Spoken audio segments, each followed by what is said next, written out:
had thin cell walls, and this one, collenchyma, to begin with today. Collenchyma is a simple permanent tissue which has thickenings at the end of the cell. In our examination, what kind of questions are we expecting? We are expecting that they are going to give us the name of the permanent tissue, and they are going to ask us write down the structure, the function and the location of. That may be, of course, parenchyma, collenchyma and sclerenchyma. So one-liner answer will go in all the three categories. About parenchyma, in short, we already have written in my previous lecture. Collenchyma, these are as same as that of parenchyma, but the cell wall of the cells will be thicker than parenchyma due to the deposition of cellulose, and there will be endings of the cell that will be filled completely, partially by lignin. So that cement-like structure basically is going to make this tissue sturdier, more compact, and of course, this tissue provides mechanical support. Even if you say that this as well as sclerenchyma is providing mechanical support, that's right.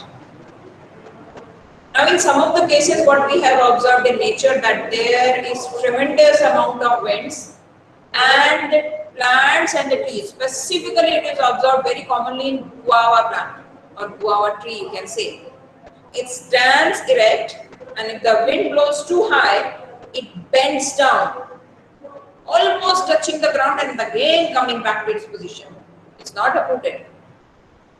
Where this flexibility is there in more amount, there we have this collenchyma. Basically, collenchyma is present in all the plant tissues.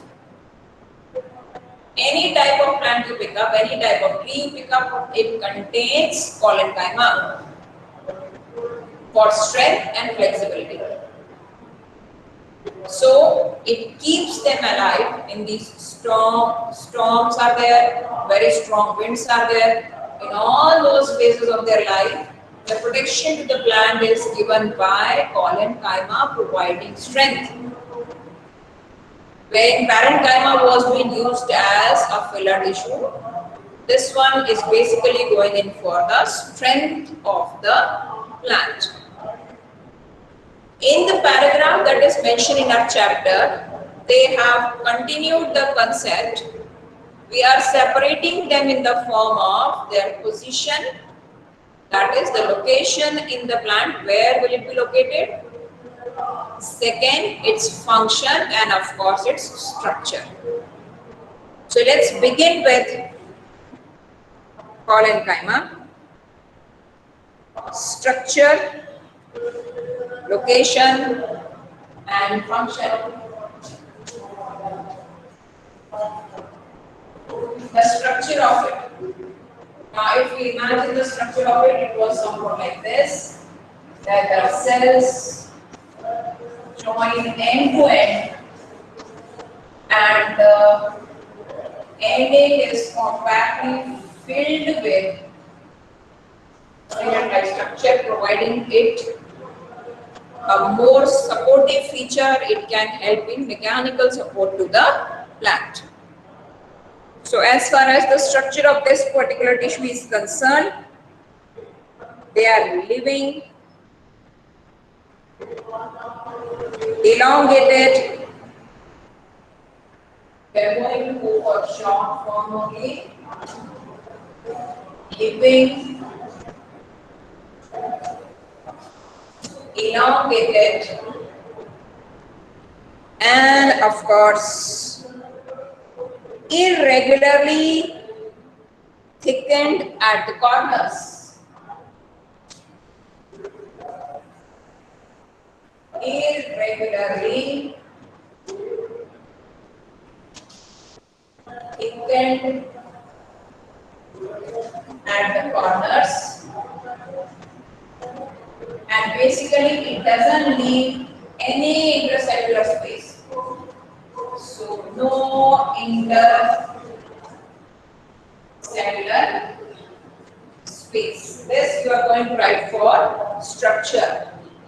Now we may write the next one as for its location and the last one for its function. See, the same headings are going to go for sclerenchyma also. And this is the way the question is asked in the exam, 3-mark question. And even if they are dividing it in 2 mark, how they are going to ask you is that they are going to ask you to write down these 3 and draw the structure.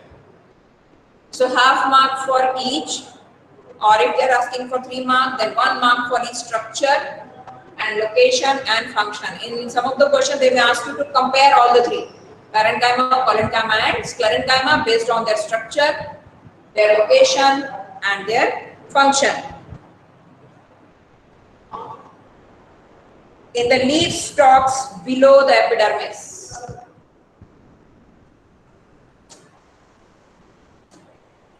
In the leaf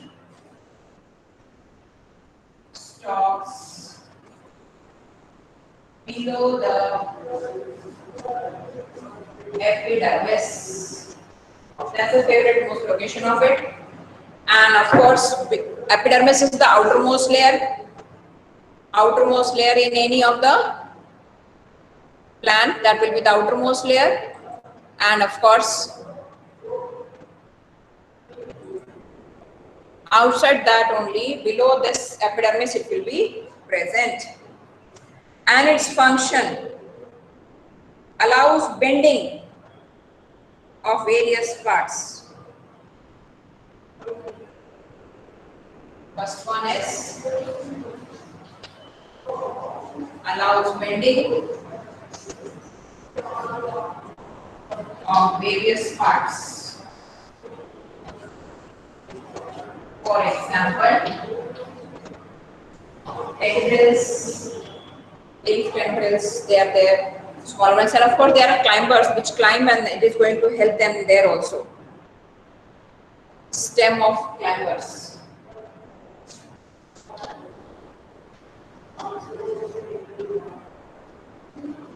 Support later, they can climb up to that particular support without breaking, and that also is the role of collenchyma. And B part, of course, it provides mechanical support. Beta, all these things are mentioned in the paragraph only, but it are in a twisted language. And of course, these 3, they are there, the main important features. And once you have written, you please mention in the comment box. I am going to give you for sclerenchyma. And again, I would repeat that if you feel that some part is left, you can go for a screenshot.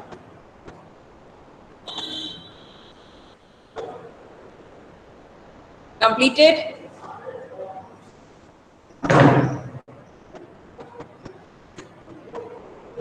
Some kids are saying board is blur, so I'm going to just close this and then again switch it on. Wait a moment.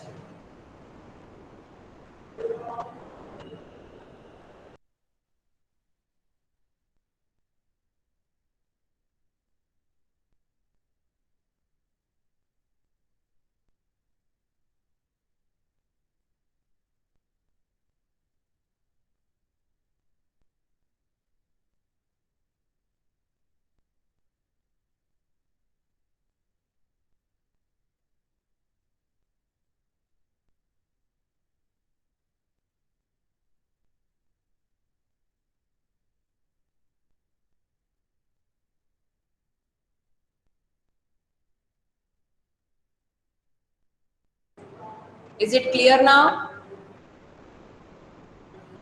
Yes, ma'am.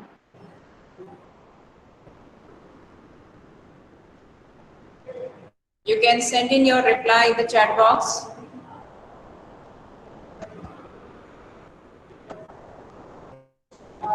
Okay, good to go. So complete it fast, and then we are going to go for sclerenchyma. By the time kids are completing this, let us take some examples from day-to-day life where we find sclerenchyma. For example, nowadays generally what we do is that we use nuts almonds are there. We use such nuts which have these hard shell. Walnut. All these nuts, they have this hard covering. Yeah, some of the kids are writing it very right. The husk of the coconut. See, that's a 1 mark question which has been asked many a time in the paper. Which particular plant tissue is responsible for husk of coconut? That has to be sclerenchyma. Now here comes one difference here, Rita. The first two, parenchyma and collenchyma, they are live cells. But sclerenchyma is a dead cell. Mature cells, sclerenchyma, they are dead. There are two categories in sclerenchyma, sclerids and fibers, and definitely they are dead. We have seen these fibers. Where all we have seen fibers? The bast fibers, we have seen the coconut fibers, and of course if you observe carefully, the fibers are there in the cover, hard shell, the covering of almonds also. So many of the examinations they had asked the location only for 1 mark for sclerenchyma. Husk of coconut, keep in mind that is always sclerenchyma. And what is one peculiar feature in sclerenchyma? That these cells are dead cells. Initially, once they are in the meristematic form, they are live cell. Once they start converting to sclerenchyma and taking the mature form, they become dead. Moreover, the gap, for example, the inside of the cell in all these cases has a bigger space, but the lumen, the empty area, the khali area of sclerenchyma is very, very small. What is the reason? Because there will be deposition of lignin all around. Lignin. Therefore, remember, if in exam they are asking you, name a lignified cell in plant, then lignified cell or lignified tissue will be sclerenchyma. Lignin is the component present there. That thickening is there all over the cell. Mature cells will be dead, having a very small gap, very scanty gap inside the cell. Whole of the area is occupied by lignin. And there we see the structure as either coconut husk or the fibers that we obtained from, you must have seen that this husk, and of course we are making ropes out of it, we are making some mats out of it. That is actually a dead tissue. Let's start writing for sclerenchyma now.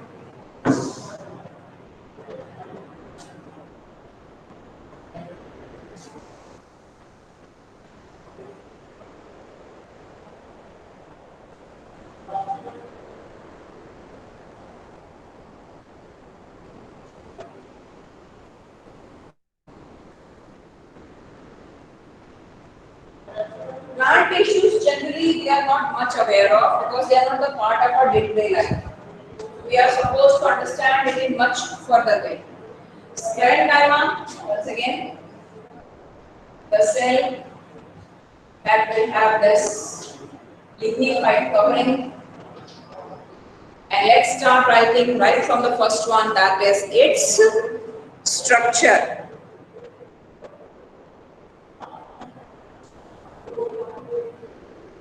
The cells are dead.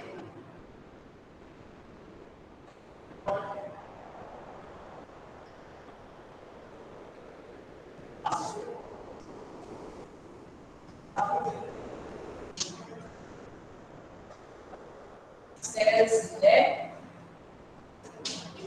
Thickening of lignin, therefore they are known as lignified cells. No internal space inside the cell. No internal space. Of course, inside the cell. Location.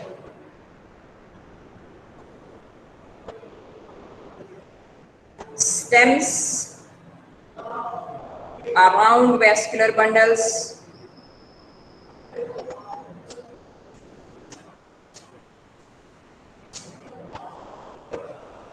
Around vascular bundles.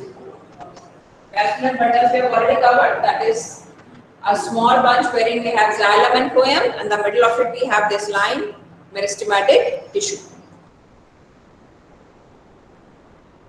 Vascular bundles, veins of leaves, veins of leaves. Veins is the leaf will have a thick lining in the middle, that is the midrib, and it will have some side lines that we call as veins. Veins of the leaves, and of course, the favorite most, of course, out of which the question has been asked, that is in the hard covering of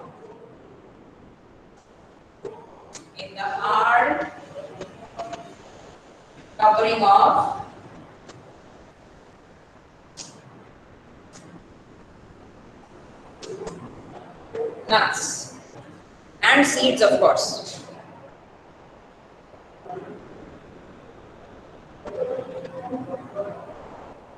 And its function will be, of course,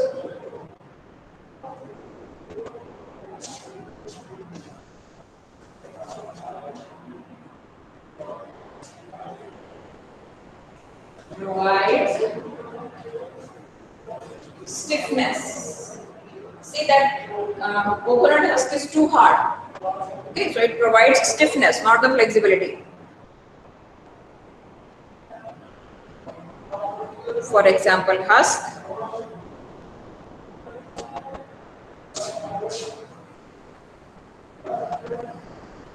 Husk of coconut. And provides strength. These fibers basically make the plant strong. So all in all, if you see, parenchyma and sclerenchyma, both of them are responsible for the plants and the trees to be sturdier, to be stronger. Note it down fast, and then we are going to understand for the next category of it.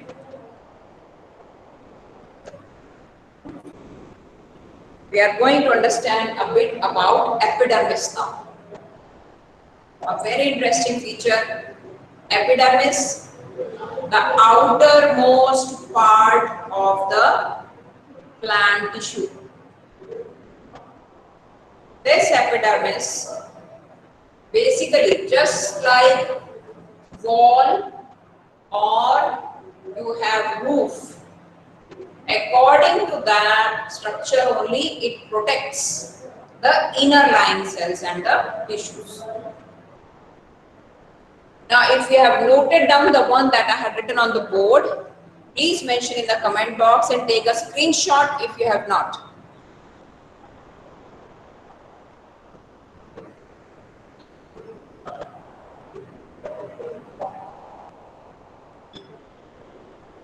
All right. Here I have some of the kids saying that they have noted and understood, and let's try and understand. I'll give you a small basic idea about the next heading that we are going to take up, that is about epidermis. Epidermis will be, of course, the outermost covering of the tissue. Now, if any tissue has the function of protection, it is protecting the inner lying cells. That means, if I ask a simple question to you, can we expect the wall or the roof to have a small pore in it? The answer will be no. Because if there is a small pore or small hole in the roof, then in the rainy season, the water will be coming down. That is not safe for the inhabitants, the people who are living inside that. And if the wall has a crack, again the same problem. It's harmful for the people who are living inside. Same way, epidermis, which is protecting protecting from all over around the plant or the tree. It cannot provide protection until and unless its cells are joined end to end without any air spaces. That is the important characteristic feature of epidermis. Remember that the cells are joined end to end without leaving a gap. On this note, I am winding up today's lecture, and what I want is that please read this, and we have completed all the three simple permanent tissues: parenchyma, collenchyma and sclerenchyma.